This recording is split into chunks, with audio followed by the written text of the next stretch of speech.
8 de la mañana, 4 minutos. Vámonos con información. Ya está con nosotros aquí en el estudio el doctor José Luis Barrera Canto. Él es socio fundador de Acuity, especialista en análisis de datos. Y también está con nosotros el ingeniero Daniel Vega. Él es gerente general de sistemas informáticos estratégicos, especializado en la consulta integral de seguridad informática, de cómputo, telecomunicaciones y almacenamiento de datos. Bienvenidos. Gracias, buenos días. Muchas gracias. Hoy, en el previo al programa, yo le decía a la audiencia, estábamos platicando, les preguntaba, oigan, además de 1, 2, 3, 4, 5, y sí acepto todas las condiciones, ¿qué otras malas decisiones tomamos todos los días en términos de ciberseguridad? Porque siento que a veces nos lo merecemos por tener 1, 2, 3, 4, 5, 6, ¿o no? Pues mira, la realidad es que cuando hablamos de ciberseguridad es un tema complicado. Complicado desde mi punto de vista por algunas razones. Hablando de la gente en particular, ¿no? O sea, de la ciudadanía que nos escucha, de la gente, ¿no? ¿Qué sucede?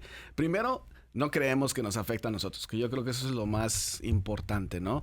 Asumimos que los ataques, la ciberseguridad, los virus, etcétera, le pasan a las grandes empresas donde hay muchas computadoras, pero asumimos que a mí en mi casa, donde probablemente, y no quiero decir que sea una generalidad, pero probablemente tengo pues el Office allá medio hackeado y tengo 2, 3 programitas, asumimos que nada de eso importa, que nada de eso nos afecta a nosotros, que a nosotros no nos va a pasar nada, no gasto en un antivirus porque pues ¿para qué? Finalmente yo creo que esas son las malas prácticas que nosotros tenemos, ¿no? El tema de las contraseñas, que siempre es el debate de que ¿por qué tengo que poner una contraseña complicada que se me va a olvidar? Mejor pongo el nombre de mi perro, ¿no? Y muchas de esas prácticas que escuchamos. Desafortunadamente, y aquí el ingeniero Daniel nos va a ampliar esto, la verdad es que sí nos afecta bastante, ¿no? Y cada vez es un tema más delicado por pues, la cantidad de información que tenemos y que finalmente es información personal de nuestros hijos, de nuestra familia, de nuestras finanzas, etcétera, ¿no? ¿Qué tipo de información estamos vulnerando? Porque yo me voy un poco con esta idea de si alguien entra a mi celular o a mi computadora, pues va a encontrar 4 fotos de mi perro y una foto del limón que dejé en el refri y ya, ¿no? O sea, ¿qué más me pueden vulnerar?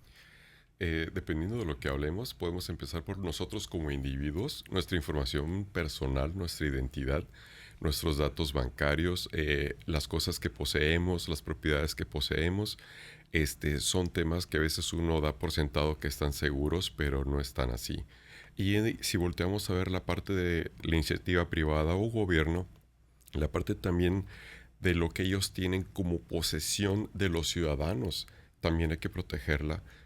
Tanto de atacantes externos como internos. Entonces esa parte nosotros tenemos que ir implementando tanto mecanismos como políticas de uso o de acceso a la información para poder restringir quienes sí tienen la capacidad o el derecho o en el desempeño de sus funciones uso de esa información. ¿Cuáles son buenas prácticas de ciberseguridad? Ok, veamos primero hacia adentro, ¿no? Como individuos, como sociedad. Nosotros, sobre todo como padres de familia ya, debemos de informar a todos los miembros de la familia de las buenas prácticas. Por ejemplo, el sentido común. Si a mí me llega un correo electrónico con un estado de cuenta de un banco que pues no soy beneficiario o no tengo cuenta en ese banco, es un ataque. Lo debo de ignorar inmediatamente, ni siquiera me pongo a curiosear. O si me llega un estado de cuenta de un servicio que no contraté, es un ataque. ¿Me explico? Son cosas por el estilo. Segundo, informar a los menores es sumamente importante. Ellos son muy vulnerables debido a su falta de experiencia en la vida digital. Sí, aceptar todo. Exacto. Entonces hay que hacer conciencia con ellos, platicar, acompañarlos para irles formando ese estado de alerta que es importante que todos los ciudadanos tengamos. Porque ellos también pueden ser víctimas de alguna especie de ataque en el aspecto psicológico que luego los orille a hacer cosas que el atacante desea, ¿no? Reunirse en algún lugar a escondidas de los padres o cuestiones por el estilo de dar información privada que no deberían. Si volteamos a ver hacia la iniciativa privada, ahí lo más importante es la capacitación a la persona, al que está frente a un equipo donde le puede llegar un correo electrónico diciéndole, oye, necesitas firmar esto para poder seguir en tu trabajo, ¿no? Y ellos pues enseguida por la presión, por el miedo, dan clic en algún link donde los lleva a que toda la empresa se vulnere debido a eso. Creo que empecé al revés, porque acá estamos hablando de un poco de soluciones, pero ¿qué es realmente una amenaza cibernética? Porque para mí existe los virus, ¿no? Pero entiendo que virus le decimos los mortales a todo, pero que entre los malwares, ransomwares y todos los wares que hay, debe de haber más. Sí, de hecho, pues hay una amplia clasificación, ¿no? Dentro del punto de vista de todo lo que es el tema de ciberseguridad. Podríamos generalizar de una manera, tal vez, todo aquel programa que realiza una función con una mala intención dentro de la computadora, ¿no? Al final, las computadoras sabemos que son equipos electrónicos donde se ejecutan programas, software, y pues bueno, normalmente hay cosas que instalamos para uso, ¿no? Como un editor de texto, una hoja de cálculo, etcétera. Hay programas que se instalan automáticamente como parte del sistema operativo y nosotros asumimos que todos esos programas, pues bueno, tienen alguna razón de ser, ¿no? Como usuarios, digamos, promedio de un equipo de cómputo. En ese sentido, hay programas cuya intención es maliciosa. Y eso es tal vez la generalización de todo lo que le pudiéramos llamar, como tú decías, virus normalmente, porque pues es el término que se ha generalizado, que es el más común. Pero bueno, ya dentro de una clasificación un poco más estricta, dependiendo de lo que el programa busca, haga o el tipo de algoritmo de ataque que tenga, pues bueno, ya viene una serie de clasificaciones un poquito más técnicas.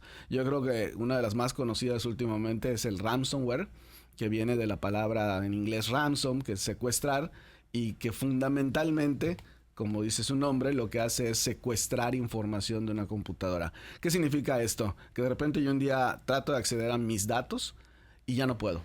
Ya sea como persona en mi computadora o ya sea como empresa en mis servidores. Entonces, o sea, que alguien ya cambió mis claves o algo así. Básicamente, esa es una de las maneras, digamos, sencillas, ¿sí? Yo ya no puedo entrar a mi cuenta porque pues alguien cambió la clave, efectivamente. Entonces, obviamente, eso lleva a que alguien, una persona cibernética, si queremos verlo desde ese punto de vista, se pone en contacto conmigo y me dice, oye, yo tengo todos tus datos y pues para que yo te los pueda devolver necesito que me pagues, ¿no? Y entonces, básicamente es un secuestro. Ya no secuestramos gente, ahora secuestramos datos. Y la realidad es que se está volviendo un negocio extraordinariamente lucrativo a nivel mundial y que, como decía yo hace un rato, a veces asumimos que no nos pasa, ¿no? O sea, hay gente aquí en Mérida que dice, no, pues es que aquí en Mérida no pasa eso, o sea, a nadie secuestra, ¿no? Pero bueno, hay cosas que se tienen que mantener un poquito en confidencialidad, pero la realidad es que las estadísticas internas de quienes estamos en este ámbito, pues sí sabemos que pasa y pasa más cerca de lo que pensamos, ¿no? Bueno, ahorita el secuestrar WhatsApps está a la orden del día. Por ejemplo, ¿ese tipo de también cuenta como ataques cibernéticos, por ejemplo, a las aplicaciones móviles? Sí, claro. Justamente a veces hasta leer el QR de un menú en un restaurante hay que tener cuidado o recelo porque el simple QR puede tener ahí un detalle que vulnere la seguridad de nuestro dispositivo personal. ¿Qué hago? O sea, porque, por ejemplo, yo pienso, si yo tengo una computadora en la que mis cuentas están abiertas, mi Facebook está abierto, mi WhatsApp está abierto, mi correo electrónico está, o sea, por default, yo prendo mi computadora y todo me aparece abierto. Lo único que no, tal vez el banco, porque no te lo permite, ¿no? Pero yo creo que el día que nos lo permita, también estará abierto. ¿Qué debo de hacer? Ok, de entrada siempre validar la fuente. Es decir, si prestamos un poco de atención, cuando nosotros señalamos un link o en el móvil, si dejamos presionado el enlace a algo, nos aparece abajo la dirección. Okay. Y si vemos que voy a entrar al link de un servicio y veo que no dice el nombre del proveedor del servicio, probablemente debemos dudar y desconfiar. Y eso pasa mucho, y esa se la digo porque es de las famosas, la de Amazon, ¿no? Que te llega un link de Amazon que te dice, ay, tienes un paquete en espera, pícale aquí. Y el www es otra cosa que no es amazon.com. Exacto. ¿A eso se refiere? A eso va lo de aparte de validar la fuente. Y segundo, pues siempre el sentido común. Si vemos que te dice, oye, para que yo te pueda mostrar algo tienes que instalar esto, ya por ahí que nos condicionen el acceso a ciertos datos, debe de tener por ahí recelo y debemos de frenar antes de continuar. Ok. Me pasaron por acá un término de ingeniería social. ¿Qué es y qué relación tiene con la ciberseguridad? Ingeniería social es una serie de procedimientos o de técnicas que usan los atacantes con la gente en particular. Hay, digamos, y voy a ponerlo de esta manera, dos grandes aspectos desde el punto de vista de un ataque. Un ataque que puede ser totalmente tecnológico, que es algún algoritmo, algún tipo de software malicioso que está ejecutando, por ejemplo, cómo descubrir la contraseña de mi cuenta bancaria. ¿Sí? Uh-huh. Al final pensemos que mi contraseña tiene 10 caracteres, letras, números, etcétera, y entonces hay algoritmos totalmente automatizados. Uno de ellos, por ejemplo, es el de fuerza bruta, que lo que hace es literalmente, como dice el nombre, ir probando todas las posibles combinaciones. Si el algoritmo tiene más o menos idea de que yo use mayúsculas y números, pues literalmente es generar todas las combinaciones de mayúsculas y números hasta pegarle. ¿Sí? Un poquito lo que vemos en las películas de Misión Imposible cuando ponen el aparatito en la tele y empiezan a aparecer. Que empieza a exactamente. Hacer... Okay. Ahora, la realidad es que mucha gente descubrió en algún momento, porque la ingeniería social no es nueva, que es más fácil encontrar esa información en la persona. O sea, es más fácil convencer de alguna manera a la persona para que la persona me dé esa información, o por lo menos una pauta para que yo pueda deducir esa información. Entonces, a eso se le llama ingeniería social. Hay una broma muy común en seguridad de que el elemento más débil siempre en la seguridad es el ser humano, y esa es la realidad. Entonces, ¿pero yo voluntariamente te doy mi password o cómo? Básicamente. Pero ¿cómo hacen eso? Si tú me dices ahorita, dame tu password, no te lo doy. O sea, sí, claro. ¿Cómo le hacen? Pero pues es una serie de procedimientos y muchas veces es una base psicológica de cómo llegar a la persona, cómo encontrar esos puntos de inflexión en la persona y lograr que te diga las cosas que tú quieres, ¿no? O sea, básicamente a lo mejor no es así tan explícito como que, oye, Viridiana, dame tu password y tú me lo vas a dar, pero pues es relativamente sencillo averiguar información de ti y pues encontrar cuál es tu password, ¿no? Y también las empresas están vulneradas a esto en el sentido siguiente. Puede entrar alguien, tocar la puerta y decir, vengo de parte de cierta compañía de telecomunicaciones o de energía y necesito entrar a tu edificio para checar ciertas cosas, y nunca le piden la identificación, qué vienes a hacer, quién te mandó, quién abrió la orden de servicio. No hay la parte inquisitiva de los que están en la recepción para poder darles acceso o autorizarles el acceso. Y usualmente los dejan pasar hasta la cocina, como se dice comúnmente. Es decir, al data center, donde están los servidores, donde están los equipos de comunicaciones, y se les da demasiado acceso sin pedir una sola identificación. Y eso es lo que nosotros tenemos que cuidar como empresas, como gobierno, a quienes damos acceso. Sí. ¿Cómo le hago para mantener mis contraseñas seguras? Si no puedo poner en la contraseña, porque sabemos que pues, no es precisamente lo más seguro, el nombre de mi perro y mi fecha de nacimiento, ¿no?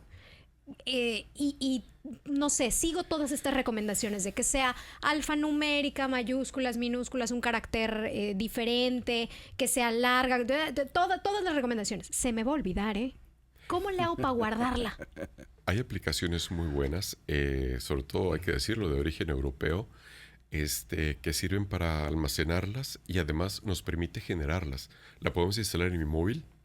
Y esas aplicaciones, además de permitirme guardar las propias, puedo con esa aplicación generar contraseñas sumamente difíciles, de al menos 15 caracteres, de combinación de ellos, y esa contraseña generada la guarda la aplicación y ya posteriormente la puedo copiar y pegar en otras aplicaciones que así lo necesiten dentro de mi móvil o en la computadora también. Y aquí hay un tema que a mí siempre me apasiona en este momento, de decir que hay que una desmitificación de lo de las contraseñas. En algún momento se quedó esa idea, y tú lo acabas de mencionar, de que es necesario tener una contraseña segura, lo cual implica combinar mayúsculas, minúsculas, dígitos, símbolos raros y además en una expresión que si la leyéramos sería totalmente ininteligible. Y obviamente eso, como tú dices, se me olvida a los 2 segundos de haberla generado, ¿sí? Sin embargo, hay maneras mucho más sencillas de generar contraseñas y contraseñas que resultan ser mucho más seguras. Hay sitios en internet donde tú puedes tratar de verificar cuánto tiempo le tomaría a un algoritmo, por ejemplo el de fuerza bruta, romper una contraseña. Y una contraseña de estas que se generan aleatoriamente con símbolos, guiones, etcétera, pues puede tardar, no sé, 100,000 años. Pero, por ejemplo, si tú usas una contraseña que sea una frase que simplemente combine mayúsculas y minúsculas, como por ejemplo, el amanecer está bonito, esa frase puede tomar 7, 8 veces más tiempo de generar un algoritmo que la rompa, y es mucho más fácil de recordar, ¿no? Okay. Y entonces en ese sentido es más fácil construir contraseñas pero te que refieres sean a poner significativas. literalmente el amanecer bonito y lo único que hago es que en lugar de la E pongo 3, ¿no? O cosas así, o sea... Incluso sin necesidad de cambiar las letras, simplemente con los dígitos, simplemente la pura frase. O sea, el hecho de combinar mayúsculas y minúsculas en una frase, digo, el amanecer está bonito, pues ya es una frase de mucho más de 8 caracteres, que es la recomendación básica de una contraseña. Es una frase de 25 caracteres. Y entonces en ese sentido, pues el algoritmo le cuesta muchísimo más tiempo tratar de romperlo, ¿no? Y es mucho más fácil de recordar. Si a eso efectivamente hacemos algunos de esos pues trucos que ya están diseñados, de que cambias la E por un 3, la A por un 4, pues obviamente complicas, ¿no? Y al final el punto es tener una contraseña que la puedas recordar de manera sencilla. El otro problema que vivimos actualmente es que tenemos contraseñas para todo. Entonces hay dos opciones. Una, como decía Daniel, o pues llevo un registro, que a lo mejor no electrónico, pero una libretita donde apunto todas mis contraseñas, ¿sí? Que tampoco es así muy sano. O la otra es uso la misma contraseña para todo. Que yo creo que es riesgo. lo que hace la mayoría. Y es lo que hacemos la mayoría, ¿no? Entonces yo creo que pues al final, ¿cómo logramos que se nos acuerden las cosas? Que ese es el principal riesgo que la gente le da miedo. Pues es el tema de tener algo significativo. Lo que para cada quien sea, ¿no? O sea, lo hemos platicado en algunos programas anteriores y en mi caso yo muchas contraseñas las genero a través de redes neuronales o a través incluso de algoritmos, series como Fibonacci. Muchas de mis contraseñas es una secuencia de la serie Fibonacci. Es una serie de números. Exacto. Y entonces en realidad yo lo único que tengo que hacer para recordar una contraseña es cuál fue el número de inicio de la serie Fibonacci. Y con eso pues ya me sé mi contraseña sin necesidad de tener que memorizarlas, ¿no? Claro, en mi caso las matemáticas me gustan, pero al final es algo que sea significativo para cada quien. Conozco gente que sus contraseñas son nombres de compositores clásicos. Ok. No quiero salir del tema, nos queda un minutito, pero tengo que hacer la pregunta de la caída de Microsoft, de su opinión al respecto de qué pasó ahí. Alguien pasó a recursos humanos, seguro, con su cajita de cartón. Realmente la caída fue de una empresa, un tercero de seguridad que pues está presente en muchos equipos Microsoft. Digamos que a Microsoft le pega de rebote, pero al final del día no estaba preparado para la caída de ese tercero. Ok, o sea, Microsoft salió como afectado. Así es. Ok. Hay manera de... Microsoft incluso, les voy a leer la palabra, puso, está fuera de nuestro alcance o estaba fuera de nuestro alcance. ¿Estaba fuera de su alcance o realmente no estaban preparados? Considero que realmente no estaban preparados. Un sistema operativo debería ser capaz de ser resiliente ante cualquier debilidad de un software de terceros que esté hosteado en el mismo. Okay. Debió de haber sido más resiliente y no lo fue, y ese es el error de Microsoft. 8.5 millones de computadoras afectadas por varias horas, 43,000 vuelos cancelados. Ahí usted dirá, digo, tal vez la contraseña de su perro que se llama Max005 no llegue a afectar tanto, pero pues no estaría de más echarle un ojo, ¿no? A nuestras contraseñas y en general a los sistemas de seguridad que tenemos en nuestras computadoras y celulares. Ya antes de irnos rápidamente les cuento, conozco a alguien que se hizo acreedor a una capacitación de ciberseguridad porque los informáticos a cargo de la empresa les mandaron un correo a todos los empleados fingiendo ser Amazon, de un correo de que sea, así hotmail.com, diciendo, ay, te ganaste un descuento en Amazon, pícale aquí. Y cuando le picabas a la liga, les decía, te ganaste una capacitación de 45 minutos con tu ingeniero de confianza por andarle picando desde el correo de la empresa. Así que ojalá usted no tenga la necesidad. El doctor José Luis Barrera Canto, socio fundador de Acuity, especialista en análisis de datos, y el ingeniero Daniel Vega, gerente general de Sistemas Informáticos Estratégicos Evolutivos. Muchísimas gracias. Un placer. No, al contrario, un gusto estar aquí contigo y con la audiencia. Vámonos a hacer una breve pausa, ya volvemos.